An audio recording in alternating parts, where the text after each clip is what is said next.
अंतर्राष्ट्रीय नृत्य दिवस की बहुत बहुत शुभकामनाएं। आज के इस खास विश्लेषण में हम कला, लय और जीवन की एक बेहद खूबसूरत अभिव्यक्ति में गोता लगाने वाले हैं। जिंदगी नेस्ट के एक बहुत ही प्यारे संदेश के जरिए आज हम डांस की गहराइयों को समझने की कोशिश करेंगे। ये एक ऐसा विषय है जो सरहदों और भाषाओं से परे जाकर सीधे इंसानी जज्बातों से जुड़ता है। चलिए शुरू करते हैं। इस पहली पंक्ति पर जरा गौर करें। जब शब्द कम पड़ जाएं तो शरीर की अभिव्यक्ति ही नृत्य है। क्या कमाल की बात कही गई है। जिंदगी में अक्सर ऐसे पल आते हैं जब भावनाएं इतनी गहरी, इतनी जटिल होती हैं कि उन्हें सिर्फ बोलकर समझाना लगभग नामुमकिन सा हो जाता है।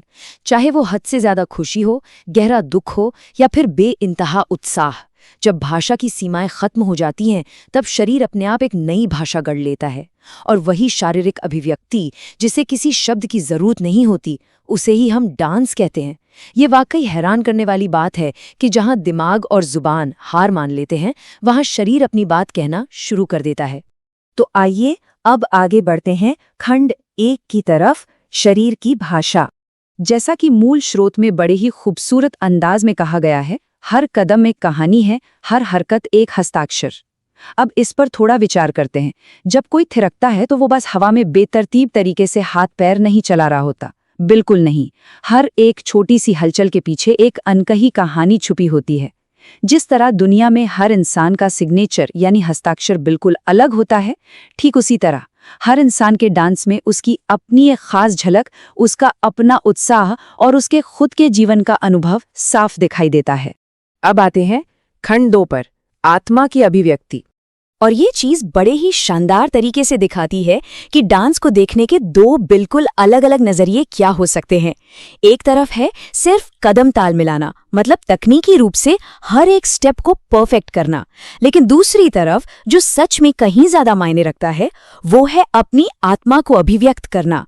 स्रोत ये बिल्कुल साफ कर देता है कि डांस का असली मतलब मशीनी तरीके से किसी कोरियोग्राफी को फॉलो करना नहीं है, बल्कि अपने अंदर की सबसे सच्ची, सबसे गहरी भावनाओं को आजाद कर देना है। यहाँ एक बेहद ही अद्भुत रूपक यानी मेटाफर का इस्तेमाल किया गया है। धरती और पैरों के बीच होने वाली खूबसूरत बातचीत ही नृत्य है। सच कहूं तो इस विचार में एक अलग ही जादू है। ये डांस जैसी एक आम सी गतिविधि को सीधे धरती के साथ एक गहरे, अंतरंग और जमीनी संवाद में बदल कर रख देता है। जब पैर जमीन पर पड़ते हैं और एक खास लय बनती है तो ऐसा लगता है मानो प्रकृति और इंसान के बीच बिना शब्दों की कोई बहुत ही मीठी गुफ्तगू चल रही हो। चलिए देखते हैं खंड 3, सबसे अच्छी दवा। डांस के फायदों की अगर बात करें तो इन्हें मुख्य रूप से 2 हिस्सों में बांटा जा सकता है, दुखों को भूलना और खुशियों को बांटना। हम सभी जानते हैं कि इंसानी मन अक्सर कितनी ही चिंताओं और तनावों के बोझ तले दबा रहता है। लेकिन संगीत की बस एक धुन सुनाई देने पर जब मन झूमने लगता है तो वो सारा भारीपन अचानक से हवा होने लगता है। दुख से बाहर आने का ये एकदम प्राकृतिक तरीका है। और दूसरी तरफ खुशी के पलों में डांस उस खुशी को कई गुना बढ़ा देता है और उसे दूसरों के साथ बांटने का एक बेहद पारदर्शी, बेहद सच्चा माध्यम बन जाता है। स्रोत में पूरे विश्वास के साथ एक बहुत बड़ी बात कही गई है, डांस से बेहतर कोई दवा नहीं है। और ये सच भी है।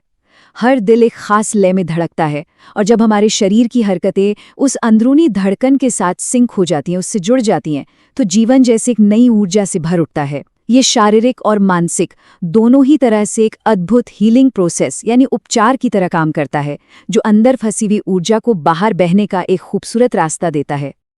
अब बात करते हैं खंड 4 की, नृत्य दिवस की बधाई। तो सबसे अहम बात जो यहाँ से निकल कर आती है वो ये है कि स्टेप्स सही हैं या नहीं, ये मत देखो, बस ये देखो कि इसका आनंद मिल रहा है या नहीं। ये एक लाइन उस सारे डर और झिझक को जड़ से खत्म कर देती है जो अक्सर लोगों को नाचने से रोकती है। बिल्कुल परफेक्ट पोस्चर या तकनीक की चिंता करना इस कला के असली मजे को ही मार देता है। संदेश एकदम क्लियर है, सारी चिंताएं छोड़ देनी चाहिए, परफेक्शन के पीछे भागना बंद कर देना चाहिए और बस उस पल की बेपरवाह खुशी में पूरी तरह से डूब जाना चाहिए। चलो नाचते हैं, ये सिर्फ एक वाक्य नहीं है, बल्कि उत्साह और उमंग का एक साक्षात रूप है। और इसी जबरदस्त वाइब्रेंट एनर्जी के साथ सभी को अंतर्राष्ट्रीय नृत्य दिवस की बहुत बहुत शुभकामनाएं। ये खास दिन उस जादू का जश्न मनाने के लिए है जो संगीत और शरीर के मिलने से पैदा होता है, और ये हम सभी को पुकारता है कि बिना किसी शर्म या झिझक के इस जादू का हिस्सा बने। और अब आखिरी हिस्सा, खंड 5, जिंदगी नेस्ट का संदेश। ये बेहद भावपूर्ण और खूबसूरत कहानी सत्या द्वारा लिखी गई है और इसे जिंदगी नेस्ट चैनल के माध्यम से हम तक पहुंचाया गया है। अगर ये काव्यात्मक संदेश और हमारा ये विश्लेषण दिलों को छू गया हो और इसके विचारों के साथ एक गहरा जुड़ाव महसूस हुआ हो, तो जिंदगी नेस्ट को सब्सक्राइब करना तो बनता ही है। इस प्यारे से संदेश को लाइक और शेयर करके कला की इस पॉजिटिव एनर्जी को दूर दूर तक फैलाया जा सकता है। आखिर में एक ऐसा सवाल जो हम सभी को सोचने पर मजबूर कर देता है, क्या सचमुच दिलों की धड़कन की लय को नृत्य के माध्यम से जीवंत किया जा रहा है, या फिर दुनिया क्या सोचेगी सिर्फ इसी डर में अपनी ही आत्मा की आवाज को दबाया जा रहा है? आज ही सही तकनीक की उस फिक्र को पीछे छोड़ देना चाहिए और बस उस स्वाभाविक लय को महसूस करना चाहिए। तो क्यों ना आज से जीवन के इस खूबसूरत डांस को एक बिल्कुल नए और आज़ाद नजरिए से देखा जाए। चलिए इसी विचार के साथ आज के इस विश्लेषण को यहीं विराम देते हैं।